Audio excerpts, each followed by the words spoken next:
Hey, Craig here. So I thought I'd just give you a quick update on what's going on in the shop this weekend, right? Alright, well the first thing is I finally got the bandsaw set up the way it should be set up.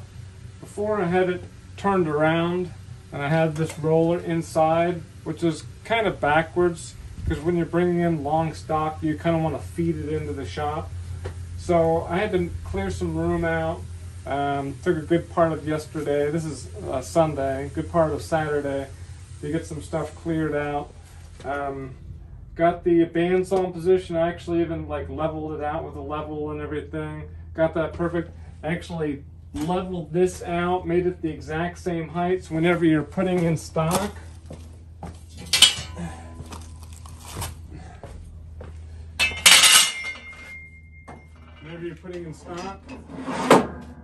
it just lines right up. And I've got it close together here, so whenever you're cutting like really short stuff, sometimes you're like having to push down on the stock to keep it from falling over.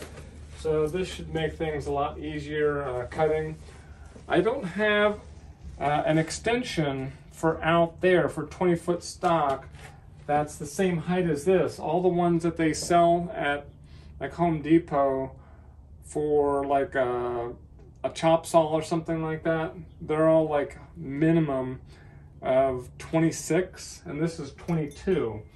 So what I decided to do, I just bought some rollers with like a base you can screw down.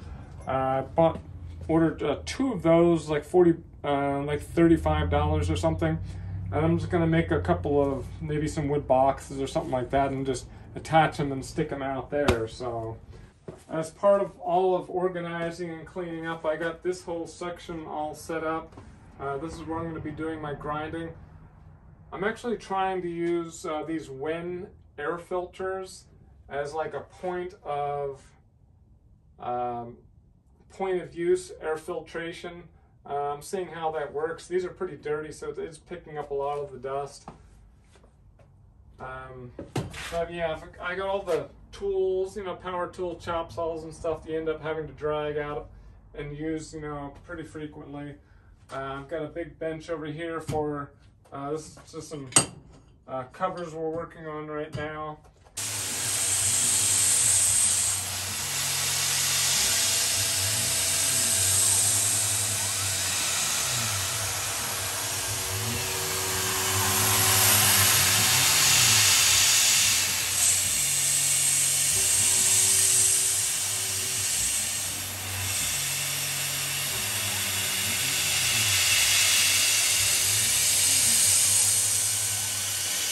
I've got some screw extensions we've got going on this weekend. I've got about 100 or so, maybe a little over 100 that I've got to get done this weekend. So the 770's in the middle of working on that. The 50-ton electric hydraulic press is getting pretty close to completion. I'm just missing a couple of fittings. Today I got the oil in there. I put 5 gallons in there. I got the electrical hooked up. I had a cord already. It's kind of overkill, but so I got the cord hooked up into the control box here. Turn it on. I've got it in neutral position or whatever you call it, and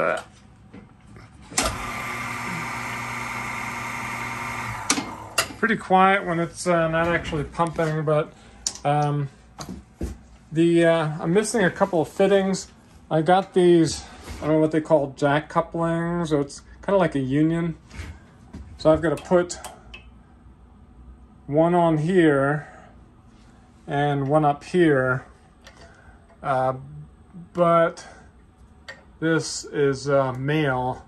This is male, so I've got to get another one of these 90s that's male and then female, so I can stick this in there. And I think what I'm going to do is, I thought I was going to drill a hole in there, but I'm going to see if they make like a 45. So I'll screw a 45 in. It'll go out that way, and I'll stick another jack coupling thing on there.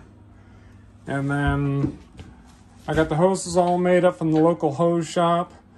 The hoses and these couplings, this is a 10,000 PSI hose. It was like $100 for the two sets.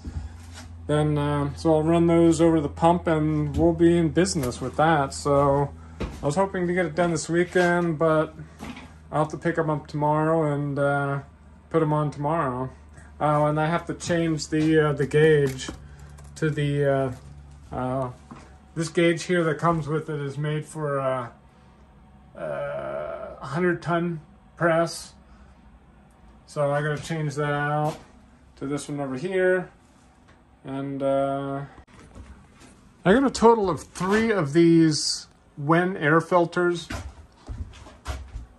I bought a jet, 1,000 CFM jet, but it shorted out, so I sent it back. That was like $600, close to $550, $600. These are smaller here. They're 400 CFM, but they're like $130, and they get delivered in like one day. So I picked up a total of 3. I got 2 out there as like a point of use, and I've got another one over here as kind of a point of use also, I guess. If it works out pretty good, I don't know, maybe get another one over here and have 2 up there. And I don't know, probably put a couple of pieces of 2x4 across in here to kind of hold them up so they don't fall over. You can look at it there. You can actually see pieces of aluminum in there. So it's definitely picking stuff up. This area off to the side over here has kind of become like the tool area for the bandsaw. All the different clamps and stuff that I might use for clamping parts when I'm cutting it on the bandsaw. I recently just got a chain vise. I was trying to figure out how to cut multiple round bars at the same time. I've already cut them, but for example, if you're trying to cut these, if you're going to clamp them, you know, you can't just like clamp them in here, you know, because they're going to move around.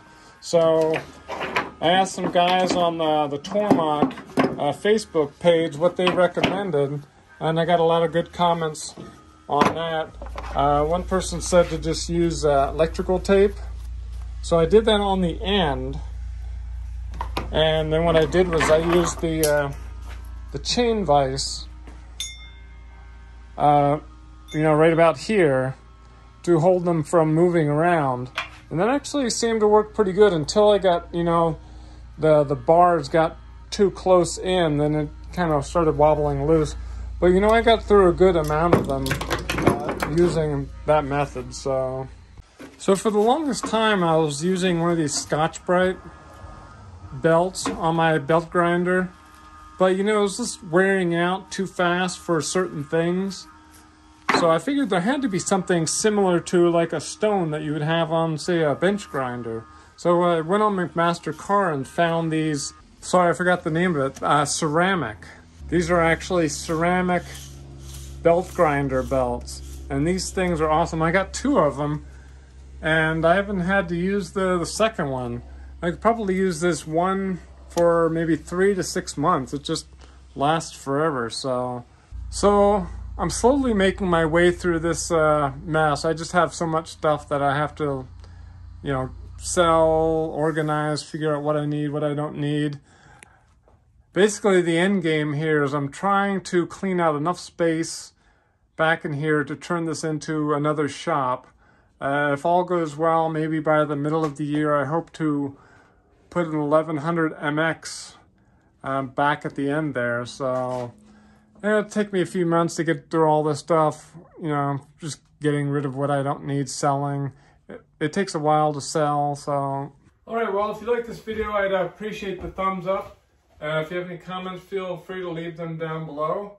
If you'd like to subscribe, there should be a subscribe button up here. And as always, thanks for watching.